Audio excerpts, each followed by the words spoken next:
అందరికీ నమస్కారం. నా పేరు భార్గవ్. ఇప్పుడే మనకి ఒక బ్రేకింగ్ న్యూస్ అందుతా ఉంది. ఇది రాష్ట్రంలో పాస్టర్లు అందరూ పెద్ద ఎత్తున ర్యాలీలు నిర్వహిస్తూ ఉన్నారు, పెద్ద ఎత్తున ఆందోళనలు చేస్తూ ఉన్నారు. దానికి కారణం మనందరికీ తెలుసు. గత 2 రోజులుగా పాస్టర్ ప్రవీణ్ ప్రగడాల అనుమానాస్పద స్థితిలో మృతి చెందారు. ఈ మృతి చెందిన నేపథ్యంలో వారు ఎన్నో అంశాలు తెర మీదకి తీసుకొచ్చారు. అయితే ఇది హత్యే అంటూ వాదించిన కొంతమంది ఈ ఫేక్ పాస్టర్స్ ఎవరైతే ఉన్నారో వారందరికీ జవాబు చెప్తూ ఆంధ్రప్రదేశ్ పోలీసులు చాలా వీడియోలు రిలీజ్ చేయడం జరిగింది. సో కొన్ని బయట వ్యక్తులు కూడా కొన్ని వీడియోలు రిలీజ్ చేయడం జరిగింది. మొత్తంగా చూస్తే ఏ వీడియో చూసినా కానీ పాస్టర్ ప్రవీణ్ మద్యం తాగి డ్రైవ్ చేశారనేది ప్రత్యక్షంగా అక్కడ తెలుస్తోంది. ఆయన ఫోన్పే నుంచే మద్యం షాప్లో మందు కొనుగోలు చేయడం ఇవన్నీ కూడా తెలుస్తుంది. అయితే సడన్గా ఎప్పుడైతే పోలీస్ వారు కానీ బయట ప్రజానికం కానీ వీళ్ళందరూ కూడా వీడియోలు రిలీజ్ చేయడంతో ఈ ఫేక్ పాస్టర్స్ అందరూ పెద్ద ఎత్తున ర్యాలీలు చేయడం, ధర్నాలు చేయడం ఇవన్నీ జరుగుతూ ఉంది. నిజంగా ఉండే పాస్టర్లు లేదా క్రైస్తవులకి కోసం హితబోధ చేసేవారు, సమాజంలో అల్లర్లు సృష్టించకూడదు అనుకునేవారు మాత్రం కామ్గా ఉన్నారు. కానీ కొంతమంది కావాలని రాష్ట్రంలో అశాంతి చేకూర్చాలని, లేదంటే రాష్ట్రంలో సుస్థిర పాలన లేకుండా చేయాలి అనే ఒక బలమైన ఆలోచన ఉన్నవాళ్ళు మాత్రం ఈ విధంగా చేస్తూ ఉన్నారు. ఎందుకంటే మనకు ప్రధానంగా మతం, రాజకీయం 2 విభిన్న కోణాలు. ఎప్పుడైతే రాజకీయం మతంలో చొరబడుతుందో అప్పుడు ప్రజల్ని చాలా ఈజీగా రెచ్చగొట్టచ్చు. ఎందుకంటే కులం, మతం అని చాలా సెన్సిటివ్ అంశాలు. ఎందుకంటే కుల ఆధారితంగా ఈ భారతదేశ వ్యవస్థ కొన్ని వేల సంవత్సరాల నుంచి నడుస్తూ ఉంది, మత ఆధారితంగా.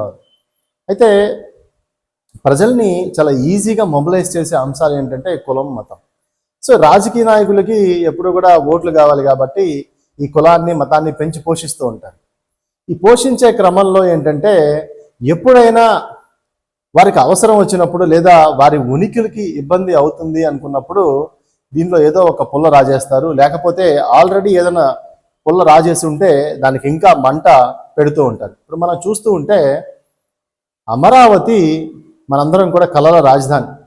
మనందరికీ కూడా ఆంధ్రప్రదేశ్ తెలంగాణ నుంచి విడిపోయిన తర్వాత రాజధాని లేక చాలా ఇబ్బందులు పడ్డాం, ఎన్నో అవమానాలు పడ్డాం. తెలంగాణ రాష్ట్రంలో మనందరికీ తెలుసు, ఎన్నో ఘోరమైన అవమానాలు, బూతులు, పాటలు, ఇటంత అవమానాలని భరిస్తూ మనం బయటకు వచ్చాం, అమరావతిని ఏర్పాటు చేసుకున్నాం. సరే, మధ్యలో ఒక 3 రాజధానులు అని చెప్పి కొంత ప్రయోగం జరిగింది. అప్పుడు కూడా మాలాంటి వాళ్ళందరూ, అంటే రాజకీయాలకు అతీతంగా మాలాంటి వాళ్ళు ఎవరు రాజకీయాలతో సంబంధం ఉన్న వ్యక్తులు కాదు. మేము జర్నలిజం బ్యాక్గ్రౌండ్ నుంచి, లా బ్యాక్గ్రౌండ్ నుంచి వచ్చిన వ్యక్తులు కాబట్టి ఈ రాష్ట్ర పరిస్థితి బాగుండాలి, ఇవన్నీ ప్రత్యక్షంగా అక్కడ అవమానాలని చూసిన వాళ్ళం, రిపోర్టర్గా కవర్ చేసిన వాళ్ళం కాబట్టి ఈ ఆంధ్రప్రదేశ్ రాజధాని భవిష్యత్తు బాగుండాలని ఆకాంక్షించే వాళ్ళలో మాలాంటి వాళ్ళందరూ ఉన్నారు.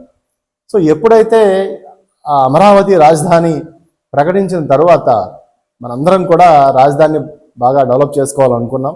సరే, రాజకీయ పరిణామాలు అన్నీ 3 రాజధానులు అయినాయి, ప్రజలు యాక్సెప్ట్ చేయలేదు. మళ్ళీ ఇప్పుడు కూటమి ప్రభుత్వంలో కేంద్రంలో మన మాట చెల్లే అవకాశం ఉన్న సందర్భంలో కొత్త కొత్త ప్రాజెక్టులు, విమానాశ్రయాలు కానీ, ఇన్నర్ రింగ్ రోడ్లు కానీ, ఓఆర్ఆర్లు కానీ, లేకపోతే చాలా క్షిపణి కేంద్రాలు కానీ ఇవన్నీ కూడా మనం తెచ్చుకునే అవకాశాలు, మెట్రో రైల్స్ కానీ ఇవన్నీ కూడా తెచ్చుకునే అవకాశాలు ఉన్నాయి. దానికి ప్రపోజల్స్ కూడా వచ్చినాయి. ఎప్పుడైతే అమరావతిలో అభివృద్ధి పనులు మొదలైనయో ఏదో ఒక ఆటంకం తీసుకురావాలనే నేపథ్యం, దానికి సంబంధించినటువంటి గ్రౌండ్ వర్క్ ఇప్పుడు జరుగుతోంది. ఇదే మన కళ్ళ ముందు స్పష్టంగా కనిపిస్తోంది. కాబట్టి ఈ పాస్టర్ల మీద నిఘా ఉంచి ఎవరైతే ఈ పాస్టర్లకి ఫండ్ రైజ్ చేస్తున్నారో, ఈ ఫేక్ పాస్టర్లు, నిజమైన పాస్టర్లు ఎవరు కాదు. నిజమైన పాస్టర్లు అందరూ చర్చిలో ఉంటారు, బైబిల్ వర్డ్స్ చదువుతారు, లేకపోతే ప్రజలకు మంచి చేస్తారు, రాజకీయాలతో సంబంధం ఉండదు.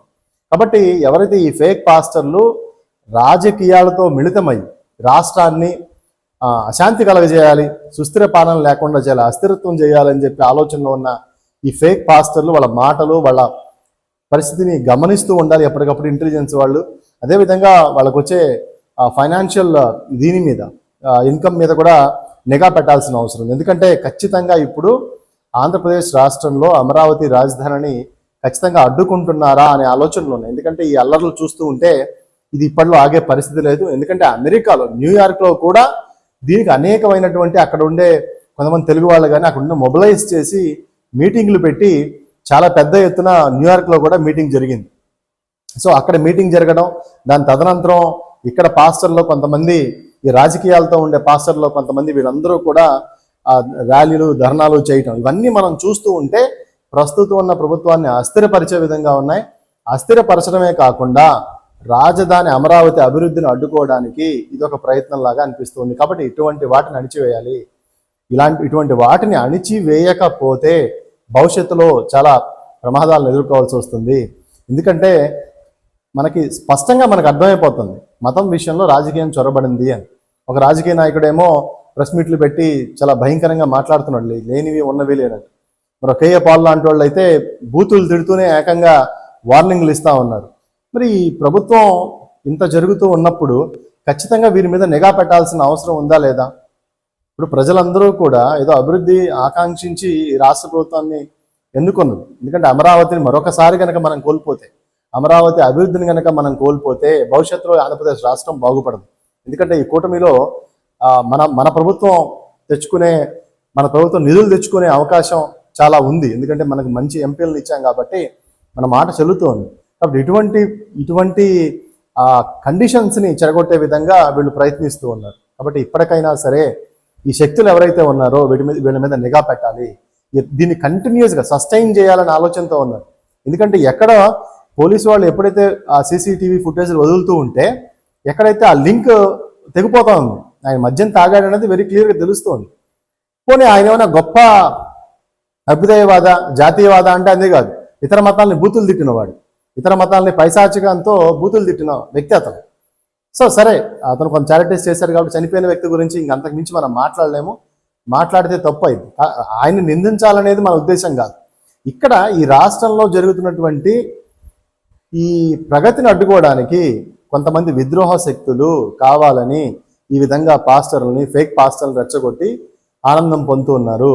నిజంగా క్రైస్తవ సమాజానికి కానీ, నిజమైన పాస్టర్లు కానీ, దేవుని సన్నిధిలో ఉండే వాళ్ళకి ఎటువంటి సంబంధం వీళ్ళతో ఉండదు. వీరందరూ కూడా అవుటర్ వరల్డ్తో, అంటే ఈ రాష్ట్ర రాజకీయాలతో ముడిపడిన వ్యక్తులతో కలగలిసి ఈ కుట్ర చేస్తూ ఉన్నారు. కాబట్టి ఇప్పటికైనా రాష్ట్ర ప్రభుత్వం వెంటనే కళ్ళు తెరిచి వీళ్ళ మీద నిఘా పెట్టాలి. లేకపోతే అమరావతి అభివృద్ధి పనుల్ని అడ్డుకునే పరిస్థితి ఉంది. ఈ ప్రభుత్వానికి కూడా ఇబ్బందులు పెట్టే పరిస్థితి ఉంది. కాబట్టి ఇటువంటి ఎవరైతే ప్రోత్సహిస్తారో వాళ్ళనే నిఘా పెట్టి అవసరమైతే అరెస్ట్ చేసి వాళ్ళని అణిచివేయాలని చెప్పి మనం కోరుకుందాం. లేకపోతే హిందువులు క్రైస్తవుల మధ్య భారీగా గ్యాప్ క్రియేట్ చేసి దీన్ని అంతా చోద్యం చేయాలని చూస్తూ ఉన్నారు. కాబట్టి మనం భవిష్యత్తులో ఎటువంటి ఇబ్బందులు లేకుండా అందరం సమైక్యంగా ఉండాలంటే ఇలాంటి శక్తులను అణిచివేయాల్సిన అవసరం ఎంతైనా ఉంది. ఇది ఈరోజు వీడియో. మరొక మంచి టాపిక్తో మళ్ళీ కలుసుకుందాం. అంతవరకు సెలవు, నమస్కారం.